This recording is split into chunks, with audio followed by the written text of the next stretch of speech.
devrait être mon prix de base. Et là, on a des données tangibles, réelles, sur lesquelles on peut se baser. On aura une tarification du coup beaucoup plus adaptée et donc qui nous permettra de gérer euh, mieux nos revenus. Ouais. Dans les questions, il y a la fréquence de ces changements du prix de base. Il y en a qui le changent très très régulièrement, d'autres pas du tout. Et toi, tu préconises quoi par rapport à ça? Alors, quand on se lance, quand on vient de commencer et que on est sur, par exemple, les premiers mois d'utilisation, vous allez venir réviser ce prix de base de façon régulière jusqu'à calibrer quel est le prix de base qui va me donner l'équilibre nécessaire entre prix moyen et taux d'occupation. Et cet équilibre, il va être différent en fonction aussi du type de business que vous avez. Si vous êtes sous-loueur, vous avez besoin de louer toutes les nuits. Donc, votre stratégie, elle sera un petit peu différente. Si vous agissez en tant que conciergerie, par exemple, où vous gérez les biens pour une tierce personne, où on n'aura peut-être pas forcément ce besoin de remplir à 100% tous les jours et des conditions, c'est-à-dire peut-être quelques conditions à respecter, comme tel prix moyen, tel niveau tarifaire sur le marché, etc. Si vous êtes investisseur, c'est pareil, vous avez peut-être aussi un besoin de rentabilité nécessaire pour venir rentrer et rentabiliser vos frais. Donc, en fonction également du type de stratégie que vous avez, vous allez pouvoir aussi déterminer votre prix de base d'une façon ou d'une autre. Si on a besoin de remplir extrêmement fort, on va peut-être décider de se positionner sur un segment un petit peu plus bas, même si on correspond à du milieu de gamme, on va peut-être dire ouais, mais je veux me placer entre le milieu de gamme et l'économique parce que comme ça, je m'assure de remplir à fond mon bien. Est-ce que c'est la meilleure stratégie? Pas forcément. Vous pourriez peut-être essayer de faire un tout petit peu moins d'occupation à des prix un petit peu plus élevés. Mais une fois qu'on a trouvé cet équilibre, donc en fonction du type de stratégie qu'on a, le prix de base, il y a plus besoin après de le faire évoluer chaque semaine ou chaque quinzaine. En le faisant évoluer, comme je disais, tous les 3 4 mois, ça me semble Ok. suffisant. Ouais. Ok, ça marche. Et ce que tu m'avais dit également, c'était intéressant, c'est qu'il fallait pas faire évoluer son prix de base trop fort ou trop. Enfin, Ouais, il fallait rester quand même un peu cohérent et quitte à le monter progressivement, c'est ça, hein, ou descendre progressivement exactement. aussi. Et ça, vous allez le voir de toute façon dans les recommandations que vous fera Price Labs. Jamais on vous fera une recommandation. Si on avait un prix à 200, à prendre un prix de base à 100, on vous recommandera jamais de passer de 100 à 150. Là, on est sur des augmentations qui sont beaucoup trop fortes. Donc, faites des évolutions progressives, que ce soit à la hausse ou à la baisse, sauf si initialement vous aviez fixé un prix de base un petit peu au hasard et vous voyez que le système vous en recommande un en fonction du marché qui est quand même plutôt beaucoup plus bas ou plutôt beaucoup plus haut, à ce moment-là, vous pouvez faire ce changement initial, mais après, ne me faites pas des augmentations du simple double. Ouais, Tout simplement parce que ça ne va pas impacter juste maintenant. Si vous changez votre prix de base, ça impacte aussi tout le futur, puisque toute votre tarification, elle part de là. Donc, si vous le rehaussez de 20%, si vous avez automatiquement rehaussé tous vos tarifs de 20%, pareil si vous l'abaissez, ce qui n'est pas forcément ce que vous souhaitez. Donc, c'est pour ça que ok, quand vous faites évoluer le prix de base, vous pouvez le faire évoluer, mais ne le faites pas non plus toutes les semaines. ok. Et je sais pas si tu avais fini avec le prix de base, si, parce que j'avais quelques questions qui étaient hyper intéressantes, donc du coup, je te les pose en direct. Quand tu rentres une annonce, en fait, et qu'elle est, on va dire, vierge, pas de commentaires, pas de Mhm. réservation, etc. Comment ça se passe, ce prix de base? Et comment il est calculé? Alors, le système, il va le détecter, puisqu'on a justement cette partie-là dans le moteur de recommandation du prix de base qui va regarder le nombre de commentaires et la notation. Et si on voit qu'on a zéro commentaire, zéro notation et que sur le marché, les annonces concurrentes, entre guillemets, Mhm. elles ont toutes pas mal de commentaires, des très bonnes notes, etc. Ici, au lieu d'avoir un montant positif, on aura plutôt un montant négatif puisque le système dira, OK, nous, on a ce, entre guillemets, handicap par rapport aux autres, c'est que notre annonce, elle n'a pas encore ce petit plus de confiance que donnent justement les commentaires et avoir une certaine notation sur les plateformes. Ok, super. Et je vois justement j'en profite, je vois une petite question dans le chat qui dit: «Je trouve que c'est dommage qu'il n'y ait pas de conseils sur le prix minimum basé sur le marché aussi». Alors, la raison pour laquelle on ne fait pas de recommandations spécifiques pour le prix minimum, elle est simple. Dans un premier temps, c'est on ne sait pas quel est votre seuil minimum de rentabilité. C'est-à-dire le point à partir duquel vous commencez à gagner de l'argent en louant une nuitée. Parce qu'on peut regarder ce qui se fait sur le marché, mais si vous êtes un investisseur, il faut que vous génériez X euros par nuitée et que le marché, lui, il a un prix minimum plus bas ou autre. On ne peut pas vraiment se baser que sur le marché pour faire cette recommandation-là. Par contre, si vous voulez regarder et avoir un petit peu plus d'informations, vous pouvez aller dans les données sur le quartier et là, vous avez un graphique des prix futurs et vous pouvez venir analyser sur les 3 segments quel est le montant le plus bas auquel descendent les autres acteurs sur votre marché. Et de cette façon, ça peut vous aiguiller un petit peu sur quel est le bon prix minimum à appliquer. Si par exemple j'ai 40 euros par nuit comme prix minimum, mais le marché ne descend jamais en dessous de 60, finalement, je n'ai pas besoin de descendre jusqu'à 40 euros, puisque je ne vais pas générer plus de demandes. Donc, vous pouvez vous aiguiller un petit peu de cette manière-là en venant regarder dans l'outil. Sinon, si vous n'avez aucune idée et aucun impératif, une préconisation qu'on vous fait du côté de Price Labs, c'est de laisser entre 20 et 25% d'écart entre votre prix de base et votre prix minimum pour que le système ait de la marge pour venir bah, chercher des tarifs plus hauts quand on peut, mais également aller chercher des tarifs plus bas sur les périodes sur lesquelles on a besoin justement de venir abaisser un petit peu les tarifs. Top. Super. La chose suivante, une erreur qu'on constate, c'est des règles trop rigides, peut-être dans certains cas aussi trop souples de durée minimale de séjour. Et là, du coup, Samy, je te laisse un petit peu la parole là-dessus. Est-ce que c'est quelque chose dont toi, tu as fait l'expérience en tant que gestionnaire ou est-ce que c'est une question que tu as reçue de la part peut-être de tes auditeurs, etc.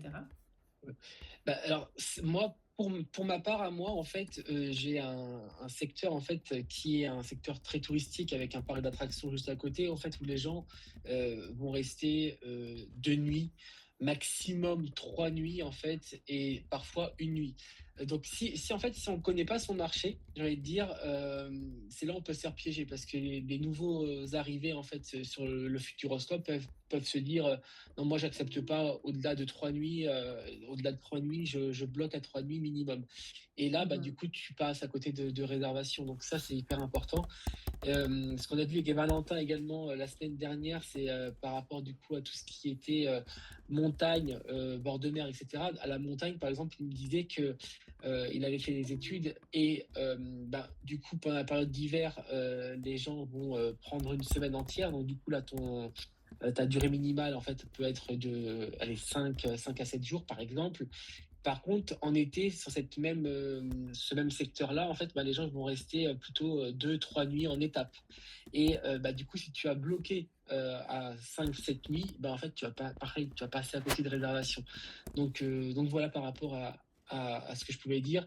Et je sais pas si c'est là où on va parler des nuits orphelines également, Ouais. parce que les nuits orphelines, hyper importantes, hyper importante, surtout par exemple pour moi.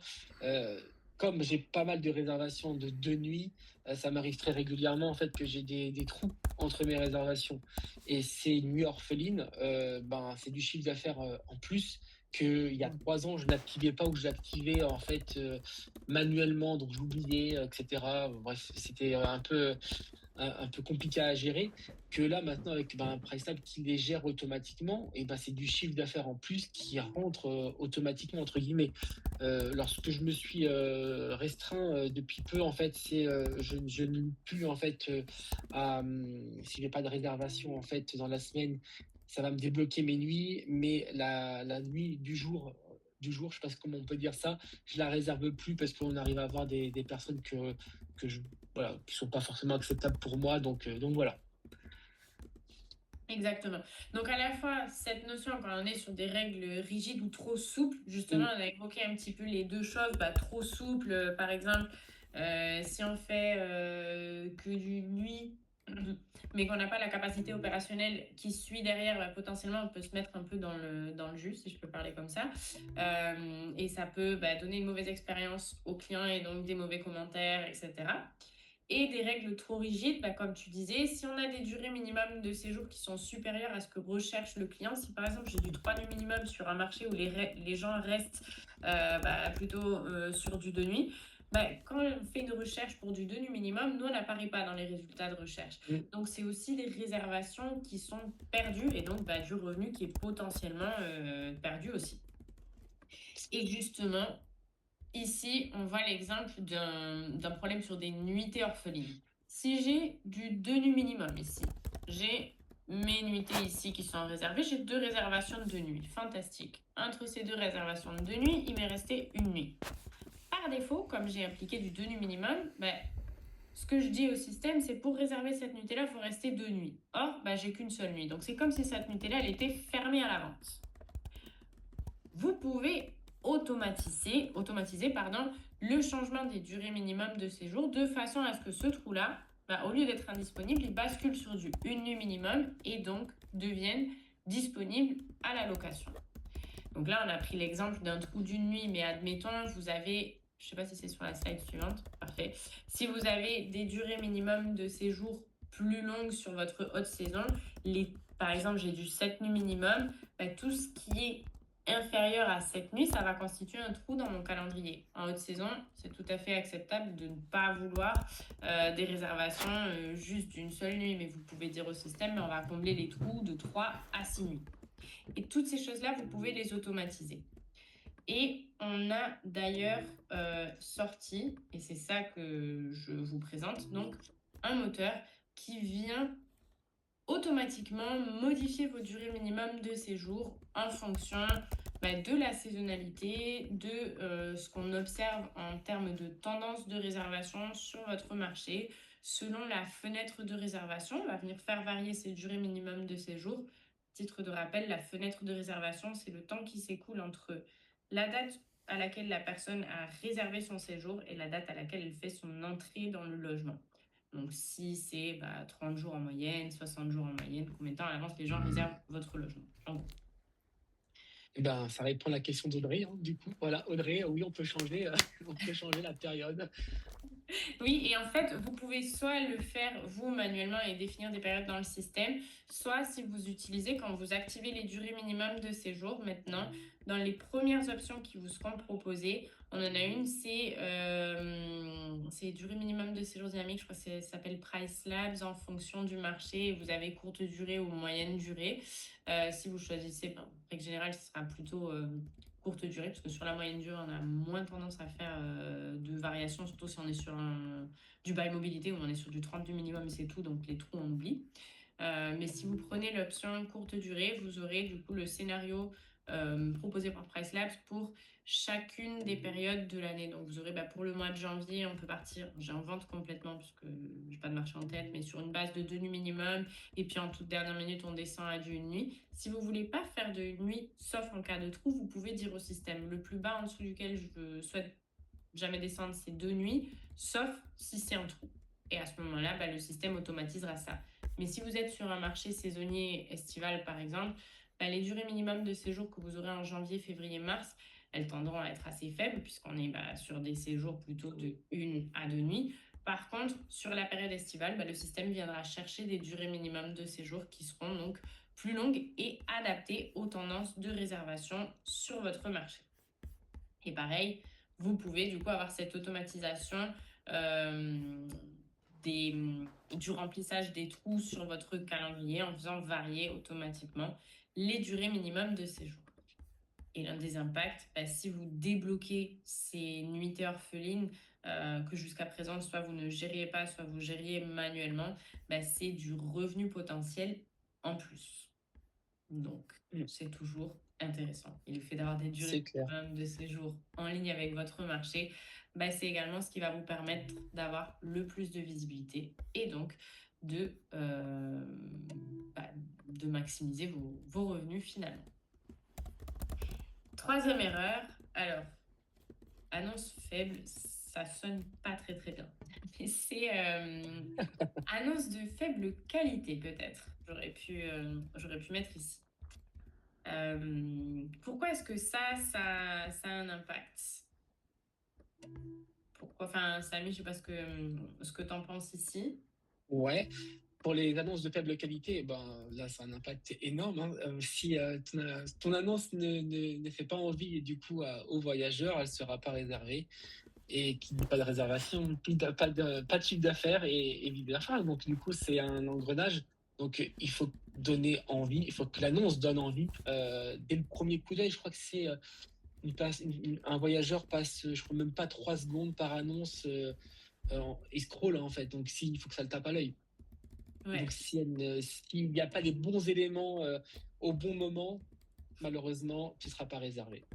exactement. Et ben du coup, je lance ma troisième question. Ça y est, maintenant j'ai compris comment on faisait. Euh, je vous laisse voter. Dans quelle mesure êtes-vous sûr que votre annonce soit bien optimisée pour pouvoir être bien positionnée? Parce que comme disait Samy, même si vous êtes bien en termes de tarifs, vous avez des durées minimum de séjour qui sont bonnes et cohérentes et alignées par rapport à votre marché, si vous avez une annonce, peut-être qu'à première vue, elle n'est pas catastrophique, mais on n'est Mm. peut-être pas bien référencé parce qu'on a un titre qui n'est pas accrocheur.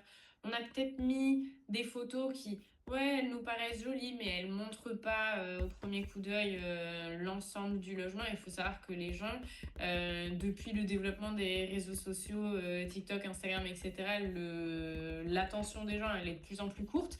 Donc, il faut la capter très rapidement. Et le fait d'être comme ça, bah, bien optimisé au niveau de son annonce, parce qu'il y a certains critères spécifiques à prendre en Ouais. compte, c'est ça qui va vous permettre de vous différencier des autres. Alors, je vais finaliser le sondage. Et donc, on a 17% qui sont très confiants que leur annonce est entièrement optimisée pour être bien positionnée.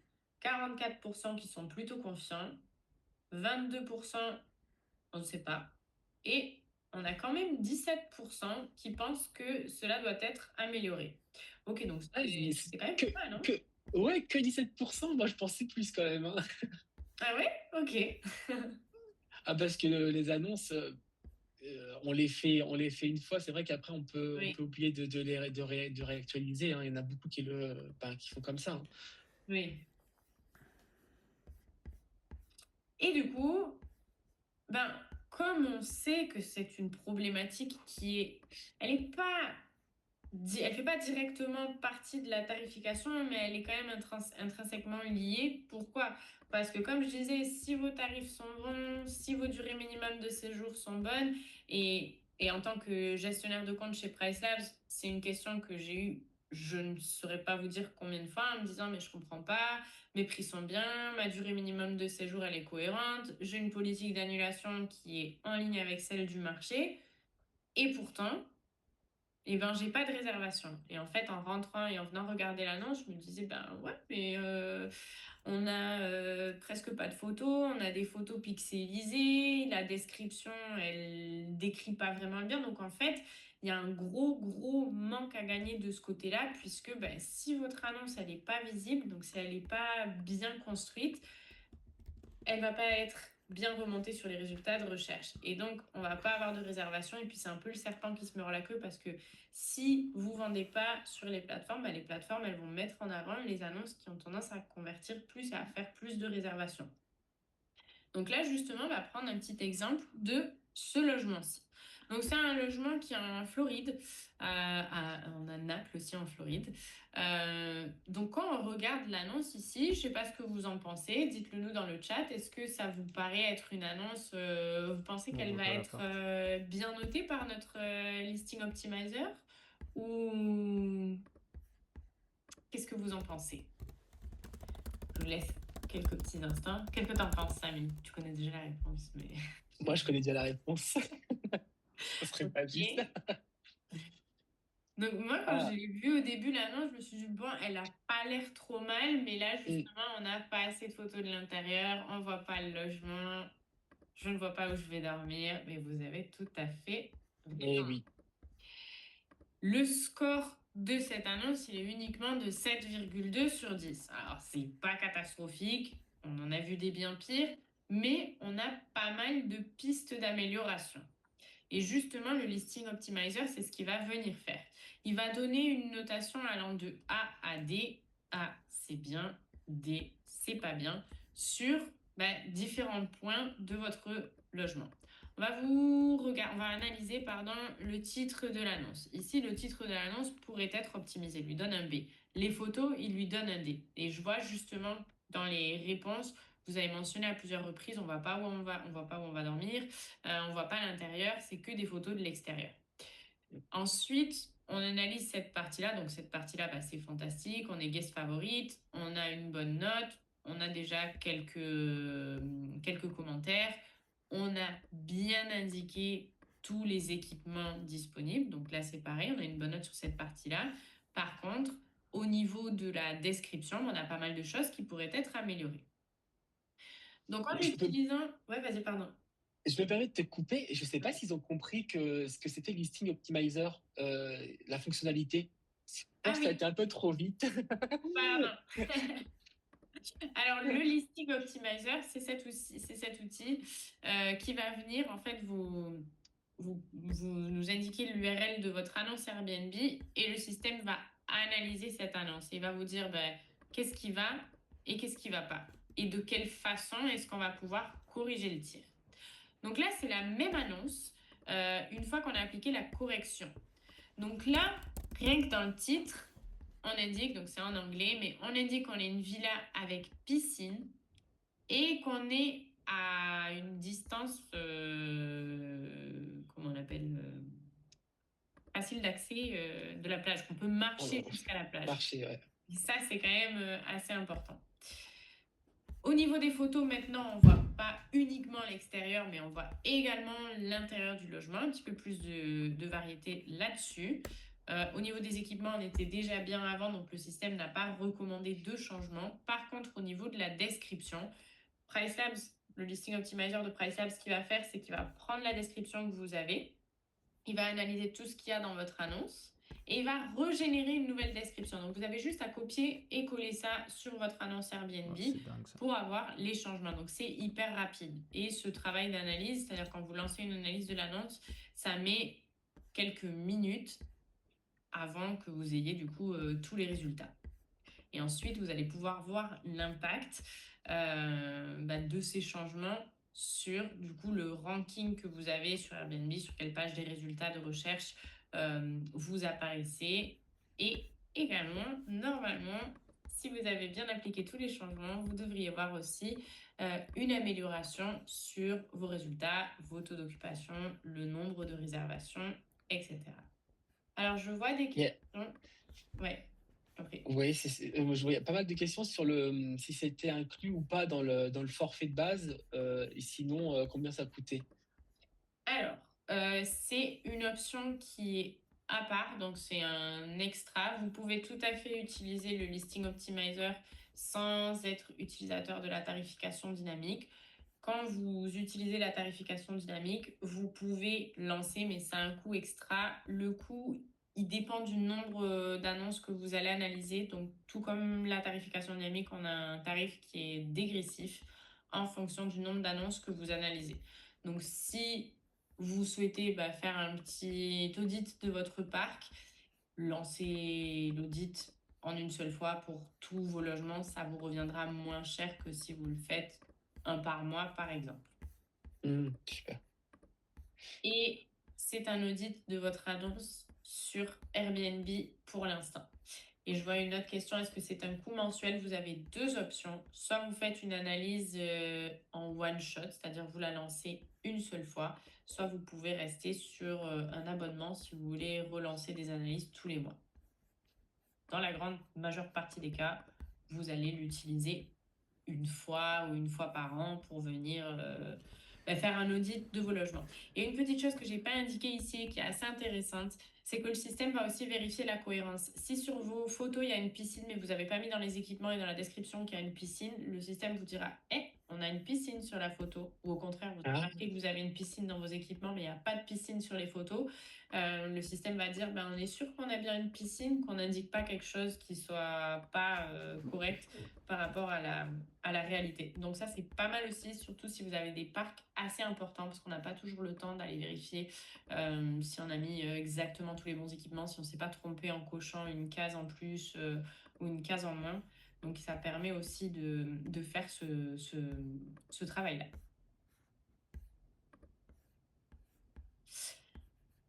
Et donc, ben voilà, le but, c'est de venir améliorer votre visibilité.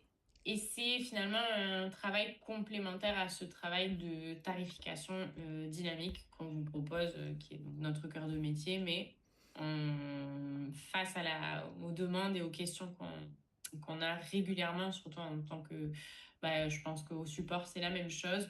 Toutes les personnes qui interagissent avec des clients, on s'est rendu compte que c'était finalement un besoin et donc, on est venu développer une solution. Donc, on peut analyser tout votre portefeuille. Vous pouvez sélectionner uniquement certaines annonces et vous allez avoir du coup très rapidement la visibilité sur quelles annonces ont une note qui est vraiment pas fantastique et donc sur lesquelles on va prendre des actions en priorité. Vous allez voir exactement où est-ce que ça coince et comment résoudre en fait ces problèmes-là.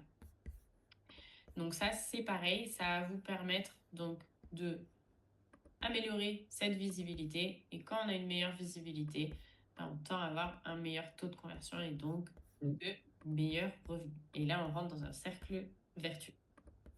Et vous pouvez également, donc, quand vous avez utilisé pour la première fois le listing optimizer, vous allez avoir toutes les recommandations du système et vous avez 30 jours à partir du jour où vous avez lancé la première analyse pour relancer une analyse une fois que vous avez fait les changements, bien sûr, que le système vous a recommandé sur votre annonce. Maintenant, on a aussi quelques fonctionnalités qui ont été lancées. Donc, celles-ci, elles vont peut-être être un petit peu plus orientées pour des personnes qui gèrent des portefeuilles peut-être un petit peu plus importants, c'est-à-dire qui commencent à avoir quelques dizaines de biens.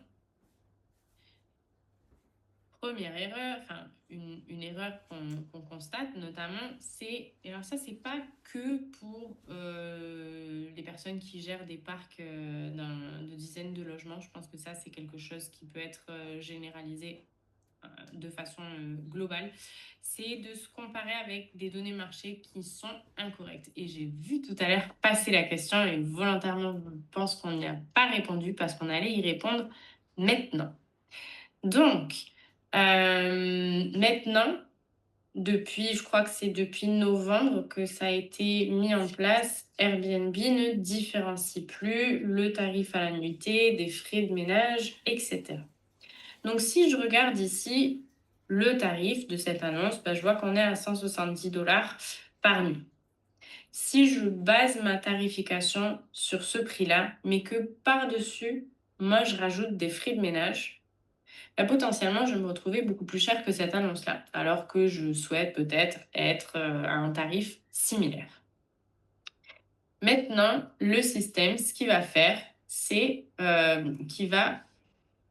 En fait, nous, on a emmagasiné énormément de données au cours des dernières années, puisqu'on suit en fait tout ce qui se passe sur Airbnb tous les jours, sur toutes les annonces.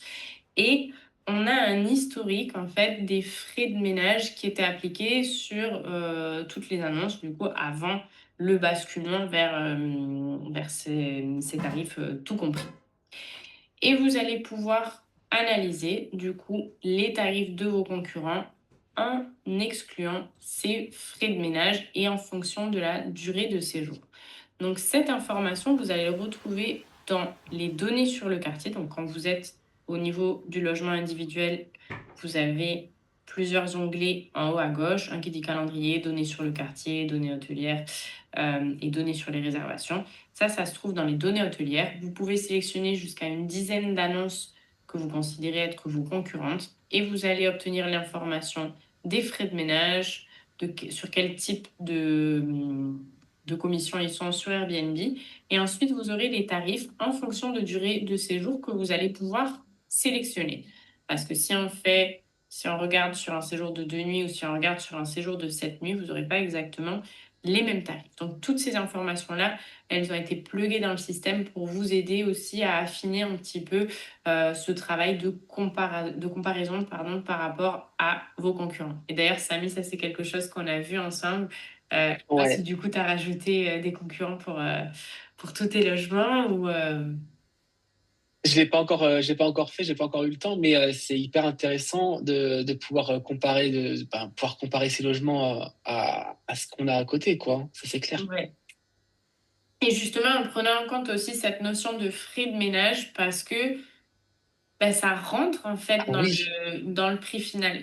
Et encore une fois, sinon, on a des frais de ménage qui sont peut-être un petit peu élevés parce que ben, notre prestataire nous facture des frais un petit peu élevés. Ben, on va avoir tout intérêt à prendre ça en compte. Oui, Laurie? Juste une petite question qu'on a de la part d'Audrey. Ça parle justement de ces frais de ménage, de ces prix. Est-ce que tu peux juste refaire le point sur ce qui est inclus dans les prix qu'il voit dans le calendrier PriceLab? S'il y a ces frais de ménage, les frais, tout ça. Ouais, super. Merci. Dans le calendrier que vous avez dans Price Labs et dans votre prix de base, votre prix minimum, ici, on est hors frais de ménage. On est vraiment sur le tarif à la nuitée. La raison pour laquelle on vous demande d'indiquer vos frais de ménage, c'est justement dans le calcul de votre prix de base pour prendre en compte votre prix final une fois qu'on a rajouté ces frais de ménage pour qu'il reste cohérent par rapport à votre marché. Mais dans le calendrier de Price Labs, vos frais de ménage ne sont pas inclus. J'espère que ça a répondu à la question. Et sinon, bah, je vous en prie, vous pouvez poser une question de suivi. Je vais devoir accélérer un petit peu parce que j'ai pris beaucoup mon temps. Je parle beaucoup. et on demande également si les commissions sont incluses ou pas. Alors, si vous rajoutez un markup derrière, non. Si vous le souhaitez, vous pouvez bah, directement dans votre prix de base inclure ce markup. Donc ça, c'est un petit peu en fonction. La majeure partie des utilisateurs vont rajouter leur markup derrière. Donc là, on se fait sur leur prix net de commission. Et ensuite, ils rehaussent du markup nécessaire. Et de toute façon, même si vous êtes sur le frais de commission à 3% sur Airbnb, il y a quand même ces 15% qui sont rajoutés derrière pour le client final. Donc ça revient à peu près au même. Au niveau des autres problématiques qu'on va rencontrer, bah, c'est des problèmes de communication potentiellement avec nos propriétaires. Quelles informations leur communiquer, comment est-ce qu'on s'en occupe, aller récupérer toute l'info, la mettre en page, tout ça, ça prend énormément de temps. Et ben, on a lancé, c'est pas encore sorti, ça arrive très prochainement, le rapport propriétaire. Vous allez pouvoir, Ça, c'est génial. ouais, vous allez pouvoir créer vos propres rapports, rajouter exactement les données que vous voulez pour pouvoir ensuite envoyer cette information-là aux différents propriétaires. Hop, excusez-moi. Oui, c'est bon. C'est sur la slide suivante. Voilà, bientôt disponible. Donc, vous allez pouvoir choisir quelles données vous souhaitez montrer, quel type de graphique. Vous pouvez rajouter aussi des informations par rapport à votre marché pour pouvoir dire à votre propriétaire, bah, si par exemple, cette année, on voit une petite baisse sur le marché, mais que nous, on a maintenu nos revenus, bah, ça peut vous permettre de montrer votre valeur ajoutée à votre propriétaire en lui disant hey, tous les autres, ils ont perdu 15% de revenus, mais regardez, nous, on est resté fixe. Donc finalement, on a fait beaucoup mieux que le marché. Et si vous souhaitez, on a aussi la possibilité d'avoir avec l'intelligence artificielle des résumés. Donc, une petite explication par écrite avec un langage qui est simple, donc compréhensible par des gens qui ne sont pas forcément dans le domaine du revenu management.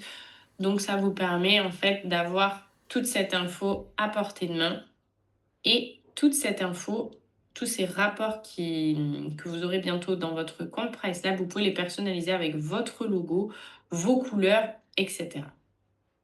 Ça, c'est une vraie valeur ajoutée pour les conciergeries. Moi, j'en accompagne pas mal des conciergeries et pour la fidélisation du propriétaire et aussi la recommandation de lui envoyer tous les mois son rapport du coup avec du coup les tarifs appliqués, le marché, etc. C'est vraiment on va dire que c'est game changer vraiment par rapport à d'autres conciergeries qui ne le font pas. Et ça montre que vous prenez soin de votre propriétaire, que vous êtes là pour lui faire gagner de l'argent. Et en lui fournissant ça, voilà, vous lui montrez, voilà, moi, ma valeur ajoutée, c'est ça, je vous fais gagner de l'argent. Ou alors, je vous en fais pas perdre s'il y a eu un moment difficile, etc. Ou alors, s'il y a eu un moment difficile, je vous explique pourquoi il y a eu ce moment difficile, grâce à ce rapport. Exactement. Et en fait, la rétention de propriétaires aussi, c'est plutôt quelque chose de positif, puisqu'en règle générale, c'est ce qu'on souhaite en tant que conciergerie.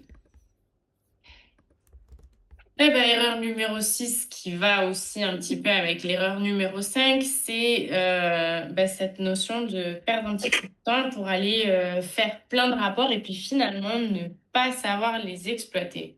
Parce que je vois plein de gens rajouter sur leur tableau de bord 10 000 métriques. Et en fait, si on ne sait pas les analyser, si on ne sait pas quelle métrique va être intéressante pour nous, on peut vite s'y perdre. Moi, je trouve que j'aime bien avoir des écrans avec vraiment les informations qui sont 100% nécessaires.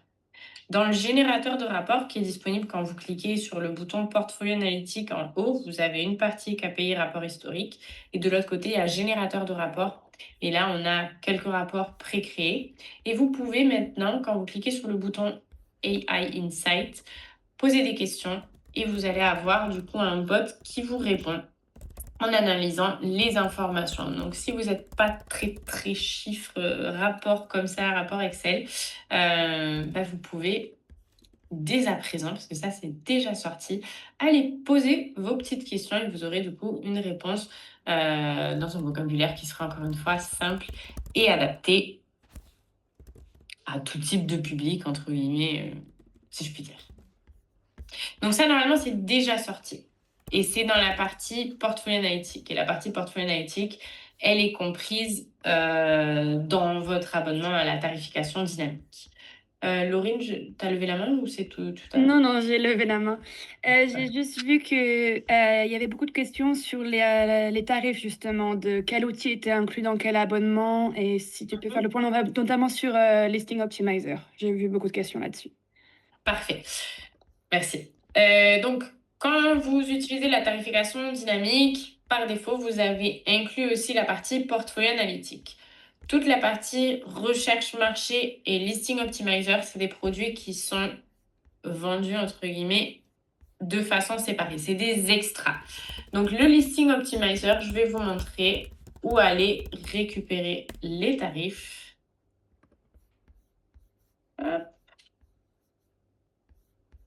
Donc, vous pouvez faire la simulation quand vous allez sur le site web, vous allez dans la partie pricing et ici, vous allez aller chercher Listing Optimizer.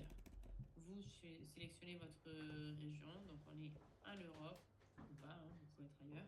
Et si je mets 15 annonces, le Listing Optimizer, l'analyse, chaque analyse me coûtera 9,79. Mais si j'en ai qu'une, vous voyez qu'on est sur un tarif un petit peu différent. Donc ici, vous pouvez marquer le nombre de logements. Je répète le chemin, vous allez sur pricelabs.co, vous cliquez sur Pricing et ici, vous allez chercher Listing Optimizer. Comme ça, vous pouvez faire toutes. Vous savez ce que je vais faire? Je vais le copier dans le chat. J'avais oublié que je pouvais faire ça. Comme ça, vous pouvez aller directement cliquer sur le lien. C'est beaucoup plus facile. Ok, donc on était sur nos rapports. Comment venir exploiter cette donnée-là. Donc maintenant, si vous cliquez sur ce petit bouton ici que vous avez dans le générateur de rapport, vous pouvez rajouter vos questions et le système vous assiste pour vous dire où aller la trouver et vous la réexplique en fait de façon assez simple et facile à comprendre. Vous pouvez désormais, et ça c'est déjà live, rajouter vos objectifs, c'est-à-dire si vous avez des budgets, certains chiffres d'affaires que vous souhaitez atteindre, par groupe, par logement, vous pouvez l'inclure directement dans la partie générateur de rapport. Quand vous rentrez dans la page générateur de rapport, il y a un endroit, il y a un petit bouton qui dit objectif. Vous cliquez dessus et vous pouvez indiquer du coup les objectifs de revenus que vous avez pour vos différents biens. Et on a également sorti un nouveau rapport qui fait un forecast, donc une prévision en fonction du revenu que vous avez actuellement, du nombre de nuits qui restent disponibles et des prix auxquels on loue, et donc qui vous dit à peu près combien vous pouvez attendre générer. Et là, Samy, je sais que tu Ouais, réagis. ouais, ça c'est un outil qui est trop bien pour les investisseurs. Par exemple, moi j'ai l'habitude quand je fais du coup un achat immobilier, j'en ai deux en cours là qui arrivent. Mon banquier en fait me demande ben, les prévisions de mon activité sur l'année par exemple, et surtout que je lui montre que l'activité tourne, et d'avoir en fait un outil qui me permet en fait de faire mes prévisionnels plus facilement que ce que je fais aujourd'hui.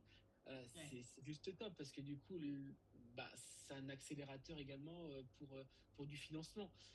Ou alors même pour une conciergerie, ça peut être aussi un outil à proposer à son propriétaire bah, pour ce genre de trucs, hein, d'investissement, etc. Moi, en tout cas, ouais, c'est indispensable pour moi d'avoir des prévisionnels sur mon activité pour mes prochains financements. Ouais. Et moi, je pense en tant que, ben, j'étais revenu manager avant, donc j'avais des budgets et des certains revenus à atteindre chaque mois. Ben, justement, le fait de savoir à combien on en est de l'objectif et de pouvoir réaligner si besoin et de prévenir à l'avance, mais en fait, ce qui s'est passé, c'est ça, et donc, ben, il va falloir qu'on change un peu la stratégie pour les nuitées qui restent pour pouvoir générer ces 8000 euros dollars manquants.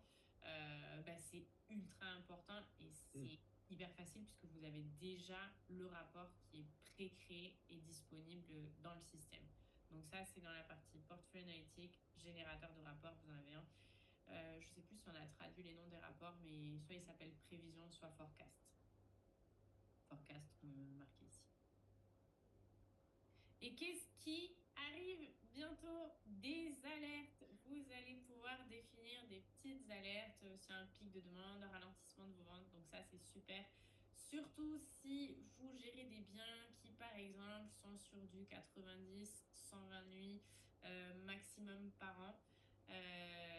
Bah, de savoir à combien vous en êtes de ces nuitées que vous pouvez venir louer pour être sûr de ne pas les louer sur des périodes qui ne vous intéressent pas, ou bah, quand vous lancez un nouveau bien, vous savez qu'il a que 90 jours dans l'année, bah, être sûr de pas, bah, que ça ne se remplisse pas trop rapidement. Et je suis trop contente de parler de ça parce que ça fait, je crois, Là, voilà. rentrer chez Price Labs. Ça va faire 4 ans que dans tous les appels, toutes les semaines, on me demande et quand est-ce qu'on a une application mobile? Ça arrive. Les alertes devraient être disponibles dans les prochaines semaines. L'application, elle est en phase de bêta test. Donc ça prendra, je ne veux pas m'avancer sur la sortie, mais c'est pareil, on est à quelques semaines. Donc, soyez patient encore un tout petit peu. Pour l'instant, le site web, vous pouvez l'utiliser sur votre téléphone. Je sais que c'est pas aussi bien que sur un ordinateur, mais si vous avez des changements comme ça à faire vite fait, vous pouvez déjà les faire sur le téléphone, mais bientôt vous pourrez les faire sur l'application à la fois pour Directement. Android et iOS. Donc, c'est super. Parfait. Et je crois qu'on a terminé. Juste 5 minutes au-dessus du temps Ça va. initial. Ça va. Je sais pas, Samy, Yeah. si tu voulais rajouter des petites choses. Bah, j'ai vu une question sur les prévisionnels. Il y a une personne qui demande si c'est la même chose que Revenu Estimateur Pro. Non, c'est pas la même chose du coup. Non, parce que les revenus, les prévisions, c'est sur vos logements, ceux que vous avez déjà en synchronisation dans Price Labs. Et le revenu estimateur pro, donc ça, c'est une fonctionnalité qu'on a également disponible en plus et c'est aussi un produit extra. Ça vous permet, avant peut-être de rentrer sur un nouveau marché ou avant d'investir sur un nouveau bien, de venir estimer combien on peut générer par mois en fonction donc, du marché qui est présent si on a, je sais pas, 3 chambres à Quimper, dans le centre-ville, qu'est-ce que font les autres autour de moi? Et après, vous pouvez filtrer, tout ça, tout ça. Mais on est sur deux choses différentes. L'un, c'est pour voir en fonction du marché, et l'autre, le rapport de prévision dans le générateur de rapport, c'est vos propres performances, en prenant en compte ce que vous avez déjà de réservé, etc. Revenu estimateur pro, du coup, on peut bien le prendre à part de PriceLab, même si on n'a pas d'abonnement PriceLab, hein, c'est bien ça, hein. Tout à fait. Par exemple, si vous souhaitez vous lancer dans l'aventure de la location de courte durée ou location saisonnière, euh, avant d'investir pour savoir sur quel marché ou sur quelle typologie ça sera le plus intéressant, vous pouvez faire du coup des estimations, euh, même si vous n'êtes pas encore utilisateur de PriceLabs pour la tarification dynamique, si vous n'avez pas encore d'annonce créée sur Airbnb, etc. Ça, c'est un travail qui peut être fait en amont. Et après, si vous êtes utilisateur de PriceLab et que vous souhaitez rajouter d'autres biens à votre portefeuille, vous pouvez aussi l'utiliser. Mais on n'est pas obligé d'avoir déjà des annonces live pour utiliser l'estimateur de revenus. Maria est en train de se faire peur du coup avec les prévisionnels donc elle est en train de regarder, a dit oh là là, je vois un forecast très faible, je ne comprends pas je ne comprends pas pourquoi les prévisions sont si faibles, 29% alors que j'ai déjà 25% d'occupation sur l'année. Alors là, ça va être compliqué, je pense, de répondre à la question, mais Oui. Alors, faudrait voir un petit peu si vous avez bien ouvert les ventes sur toute l'année, ouais, si on n'a pas des dates bloquées, ce genre de choses-là. Euh, donc là, à chaud, impossible pour moi de répondre sans voir c'est l'information. sûr. Mais si jamais il y a des choses que vous ne comprenez pas, comme vous l'a dit Laurine, il ne faut pas hésiter. Vous pouvez soit ouvrir un ticket en l'envoyant par email à l'adresse qui est ici, soit sur le site de PriceApp, vous avez un chat. Euh, si jamais les réponses automatiques ne vous donnent pas toute l'information, on a des vraies personnes aussi derrière qui travaillent au support. Donc n'hésitez pas, on est là pour vous aider. Et encore une fois, on est là 7 jours sur 7, 24 heures sur 24. Et si vous voulez en savoir plus, il vous suffit d'aller sur ce lien-ci qui vous sera envoyé par email aussi quand on vous enverra le replay, parce que j'ai eu plusieurs questions. Ça sera envoyé normalement demain dans la journée au plus tard après-demain. Et après, la vidéo sera postée aussi sur YouTube, sur notre chaîne YouTube. Et Jérémy demande combien d'annonces doit-on avoir pour avoir un support amélioré gestionnaire de compte. Alors, c'est à partir de 5 logements. Si vous avez moins de 5 logements, on a des webinaires en direct. Je les anime aussi. C'est Euh, tous les mardis, c'est ça? on en a le lundi et le mardi. Le mardi, c'est pour mettre en place votre compte, et le lundi, c'est pour aller un petit peu plus loin. Donc, commencez par celui du mardi, c'est un peu à l'envers, mais parce qu'on les avait. J'avais déjà le lundi, j'avais les autres jours de la semaine qui étaient occupés. Donc, c'est le mardi, le premier webinaire, et la deuxième partie, elle est le lundi. Super, Super. merci C'était à vraiment super. tous d'être venus parce qu'on était vraiment nombreux Ouais. dans le webinaire d'aujourd'hui. Beaucoup de questions. Si jamais on n'a pas eu le temps de répondre à vos questions, n'hésitez pas à écrire au support, que ce soit par email ou via le chat. Merci beaucoup, Samy, pour, Merci à toi. pour avoir été présent aujourd'hui et nous avoir aussi partagé ton expérience en tant que à la fois gestionnaire et puis en tant que personne qui discute aussi avec énormément de gens qui font face à ces Ouais. mêmes problématiques. Et merci Laurine aussi pour avoir répondu à toutes ces questions. Et je vais terminer la session d'aujourd'hui. Donc le replay vous sera envoyé. Si vous avez d'autres questions qu'on n'a pas eu le temps d'y répondre, je suis désolée, c'est juste qu'on déborde un petit peu et du coup, je vais être obligée de terminer la présentation d'aujourd'hui. Et je vous remercie à tous et je vous dis à très bientôt. Bye À bye. bientôt. Au revoir à tous.